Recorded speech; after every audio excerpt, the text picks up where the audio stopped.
मौत भी कई बार बेहद खूबसूरत होती है। महाभारत की तरह धरती पर हुए कई बड़े युद्ध औरत की वजह से, और आज भी कुछ ऐसा ही होने वाला था। आज जो ये मुकाबला जीतेगा उसे दी जाएंगी 100 स्वर्ण मुद्राएं और उसी के साथ होगी मेरी शादी, और साथ ही मेरे साथ उस जादुई गुफा में जाकर प्रशिक्षण करने का मौका। ऐश्वर्या की ये घोषणा सुनते ही भीड़ में खड़े सभी युवाओं के चेहरे चमक उठे। आखिर राजकुमारी इतनी रूपवती थी कि साम्राज्य का हर युवक उसका पति बनने के सपने देखा करता था, और अब तो राजकुमारी के साथ जादुई गुफा में जाने का अवसर कोई भी खोना नहीं चाहता था। दरअसल इंद्रपुरी साम्राज्य एक अनोखा साम्राज्य था, जहां हर इंसान के पास कोई न कोई अद्भुत शक्ति होती थी, और उन शक्तियों का स्रोत थी वो जादुई गुफा, जिसमें छिपा था शक्ति का अथाह भंडार। लेकिन यहाँ प्रवेश की अनुमति केवल राजघराने के लोगों को थी, और उसी को मिलती थी जो ये मुकाबला जीत पाता। राजकुमारी की इस घोषणा से आज यहाँ हलचल मच गई। अरे आज तो दिन बन गया भाई, आज का मुकाबला तो मैं ही जीतूंगा। इतना सारा धन, राजकुमारी के साथ विवाह और जादुई गुफा में मिलने वाली शक्तियाँ, ये अवसर तो कोई पागल ही छोड़ेगा। बारी बारी से योद्धा मैदान में उतरते गए, पर हर कोई एक एक कर हारता चला गया। कोई भी उस युद्ध में टिक ही नहीं पाया। तभी फटे पुराने कपड़े पहने, गले में एक लॉकेट और हाथ में भाला लिए एक दुबला पतला युवक मैदान में उतरा। उसे देखते ही सब उसकी हंसी उड़ाने लगे। अरे देखो तो कौन आ गया मुकाबले में। क्यों रे विद्युत, राजकुमारी की घोषणा से तेरा भी दिल ललचा गया क्या? अरे भाई, विद्युत जैसे कमजोर के लिए ये मुकाबला नहीं है। जैसे आया है वैसे ही वापस लौट जा। दरअसल जहाँ पूरा साम्राज्य अद्भुत शक्तियों के लिए जाना जाता था, वहीं एकमात्र युवक था विद्युत। जन्म से ही वो शक्तिहीन था, एक लाचार युवक। उसके माता पिता जन्म के कुछ ही समय बाद रहस्यमय ढंग से गायब हो गए थे। कहा जाता था कि विद्युत के पिता एक महान योद्धा थे, पर उनके अचानक गायब हो जाने से उन्हें भगोड़ा तक कह दिया गया। और इधर विद्युत के हिस्से आई केवल कमजोरी, उपेक्षा और लोगों के ताने, जो उसके दिल को हर रोज घायल करते थे। तभी विद्युत ने अपना हाथ गले के लॉकेट पर रखा और बोला, माँ, बाबा, मुझे शक्ति दो।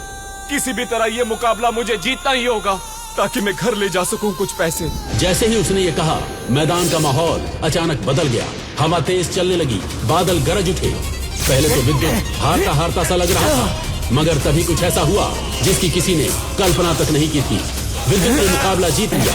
भीड़ की आंखें फटी की फटी रह गई, और जीतते ही विद्युत बेहोश होकर गिर पड़ा। राजकुमारी ऐश्वर्या तुरंत उसके पास पहुंची, उसे सहारा दिया और बोली, जो यहाँ कोई नहीं कर पाया वो तुमने कर दिखाया। अब तुमसे ही होगी मेरी शादी, और तुम ही मेरे साथ चलोगे उस जादुई गुफा में। लेकिन राजकुमारी की ये बात सुनकर विद्युत ने जो उत्तर दिया, उसने सबको हैरान कर दिया। माफ कीजिए राजकुमारी, मैं आपके साथ कहीं नहीं जा सकता। मुझे बस मेरा इनाम चाहिए, वो पैसे। ये सुनकर वो इनाम लेकर जाने ही लगा, तभी भीड़ ठहाकों से गूंज उठी। यहाँ कोई ऐसा भी है जिस पर राजकुमारी के आदेश का कोई असर ही नहीं होता। लोगों की हंसी ने राजकुमारी के क्रोध को भड़का दिया। वो तमतमाई हुई आगे बढ़ी और विद्युत के हाथ से पैसे छीनते हुए बोली, कुछ ज्यादा ही अकड़ आ गई है तुम में ये छोटा सा मुकाबला जीतकर। मैं तुम्हारी ये अकड़ निकाल दूंगी। आज से ठीक 2 दिन बाद होगा तुम्हारा मेरा सामना।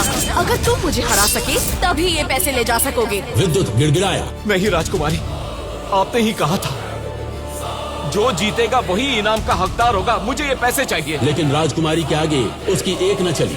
बेबस मायूस चेहरा लिए वो लौटने लगा, तभी पीछे से आवाज आई, विद्युत, राजघराने वाले तुम जैसे कीड़े मकोड़ों को जब चाहे मसल सकते हैं। तूने राजकुमारी की बात न मानकर अपने ही पैरों पर कुल्हाड़ी मार ली। अब न पैसे मिले और न सम्मान, और 2 दिन बाद मुकाबले में राजकुमारी तेरा क्या हाल करेगी ये तो भगवान ही जाने। विद्युत आंसुओं में डूबा जंगल की ओर चला जाता है। ठीक उसी समय किसी को पता भी न चला कि जहाँ एक और सब लोग अपनी साधारण सी जिंदगी जी रहे थे, उसी समय उनके साम्राज्य पर एक भयानक खतरा दस्तक दे रहा था।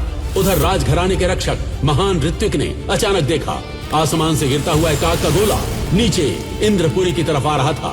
ये क्या है? वो इतनी तेज रफ्तार से नीचे आ रहा है। जब ऋतिक वेदा ने ध्यान से देखा तो दरअसल वो एक महान योद्धा था, जो किसी प्रहार से आहत होकर नीचे गिर रहा था। उसके शरीर से आग की लपटें लगातार निकल रही थी। जैसे ही ऋतिक वेदा उसके पास पहुंचे, उसे देखकर उनके होश उड़ गए। थामा, आप यहाँ इस हालत में? ऊपर सब ठीक तो है ना? थामा भी एक महान रक्षक थे। जो सालों से इंद्रपुरी साम्राज्य की रक्षा करते थे ताकि कोई भी बाहरी काली शक्ति साम्राज्य में न आ सके। ऋतिक वेदा के ऐसा पूछने पर थामा ने जो जवाब दिया, उसने ऋतिक वेदा के पैरों तले जमीन खिसका दी। साम्राज्य पर एक बहुत बड़ा खतरा आ गया है। वो अग्नि ग्रंथ के पीछे काली शक्तियों की महारानी दुदुसी पड़ गई है। इंद्रपुरी के लिए सबसे बड़ा खतरा था काली नगरी की रानी दुदुसी, जो इस शक्ति पर कब्जा करने चली आई थी। उसकी काली शक्तियां इतनी प्रचंड थी कि सिल्वर थामा उसके सामने टिक ही नहीं पाया और सीधे आसमान से घायल होकर धरती पर गिर गए। तो क्या दुदुसी वो अग्नि शक्ति ग्रंथ ले गई? नहीं ऋतिक, मैंने उस अग्नि शक्ति ग्रंथ को जंगलों में कहीं फेंक दिया है। फिर तो हमें उस ग्रंथ को ढूंढना होगा। अगर वो किसी के हाथ लग गया तो अनर्थ हो जाएगा। आप तो जानते ही हो उसमें कितनी शक्तियां हैं। तुम उसकी चिंता मत करो। उस ग्रंथ को कोई आम इंसान देख या छू भी नहीं सकता। अगर कोई ऐसा करेगा भी तो मुझे सबसे पहले पता चल जाएगा। थामा के ऐसा बोलते ही ऋतिक वेदा को थोड़ी राहत मिली और वे थामा के उपचार में लग गए। पर वे दोनों नहीं जानते थे जिस राज्य की रक्षा उन्हें खाए जा रही थी, उसके लिए नियति कुछ और ही लिख चुकी थी। जिस ग्रंथ को थामा ने सबसे छुपाकर जंगलों में फेंका था, उसने तो अपना वारिस चुन लिया था। सबके द्वारा हारा हुआ विद्युत जब सबसे गहरे जंगल में पहुंचा, पर तभी जंगल की घनी झाड़ियों में उसे कुछ चमकता हुआ दिखाई दिया। विद्युत शोर बढ़ा और जैसे ही उसने पत्तों को हटाया, उसके सामने पड़ा था अग्नि शक्ति ग्रंथ, वही ग्रंथ जिसे आचार्य थामा ने साम्राज्य के जंगलों में फेंक दिया था। ये क्या है? विद्युत को नहीं पता था कि उसके सामने रखा यह ग्रंथ पूरे साम्राज्य की किस्मत बदलने वाला था। उसने जैसे ही जिज्ञासा में हाथ बढ़ाकर ग्रंथ को छुआ, अगले ही पल ग्रंथ से अग्नि की लपटें उठी और सीधा विद्युत के शरीर में समा गई। ये क्या हो रहा है? उसके शरीर में अजीब सी हलचल होने लगी। कभी ऐसा लगा जैसे उसका लहू जल रहा हो। विद्युत के हाथ कांपने लगे, उसकी आंखों से लाल अग्नि ज्योति झलकने लगी। नहीं, ये मेरे साथ क्या हो रहा है? विद्युत को नहीं पता था कि अनजाने में ही वो उस शक्ति का धारक बन चुका था जिसके लिए काली शक्तियों की महारानी दुदुसी पागल थी। इधर जैसे ही उस ग्रंथ को विद्युत ने खोला, आचार्य थामा को उसका आभास हो गया और उन्होंने चौंकते हुए कहा, ये तो असंभव है। वो ग्रंथ किसी ने खोल दिया जो 5000 सालों से कभी नहीं खुला। आज ये कैसे हो गया? कौन है वो? जैसे ही विद्युत ने उस किताब का आखिरी पन्ना खोला तो उस किताब में से अजीब और गरीब आवाजें आने लगी जो विद्युत के कानों को सताने लगी। धीरे धीरे उसका हाथ उस किताब के अंदर जाने लगा, जैसे कोई अदृश्य शक्ति उसकी आत्मा को खींच रही हो। और देखते ही देखते विद्युत पूरा उस किताब में समा गया और एक ऐसी दुनिया में चला गया जो उसकी वास्तविक दुनिया से बहुत अलग थी। उसी क्षण उसके सामने एक अंधेरी शक्ति प्रकट हुई जो वर्षों से उसी किताब में बंद थी। वो कमजोर अवस्था में घुटनों के बल गिरते हुए विद्युत के पास आई और बोली, आखिरकार ये पल आ ही गया। ये ग्रंथ तुमने खोल दिया विद्युत, और मुझे आजाद करवा दिया। अब तुम तो मरोगे ही और साथ में जलेगी पूरी इंद्रपुरी। सावधान हो जाओ इंद्रपुरी के लोगों, मैं आ रही हूँ। आखिर ये कैसे हो सकता है कि कोई इंसान किताब के अंदर चला जाए?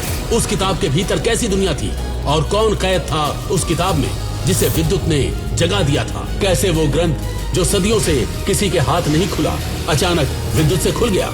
आखिर कौन है ये विद्युत और क्यों हर बार शक्ति के मिलते ही वो बेहोश हो जाता है? 2 दिन बाद होने वाले मुकाबले में वो कैसे लड़ेगा राजकुमारी ऐश्वर्या से जो उससे 10 गुना अधिक शक्तिशाली है?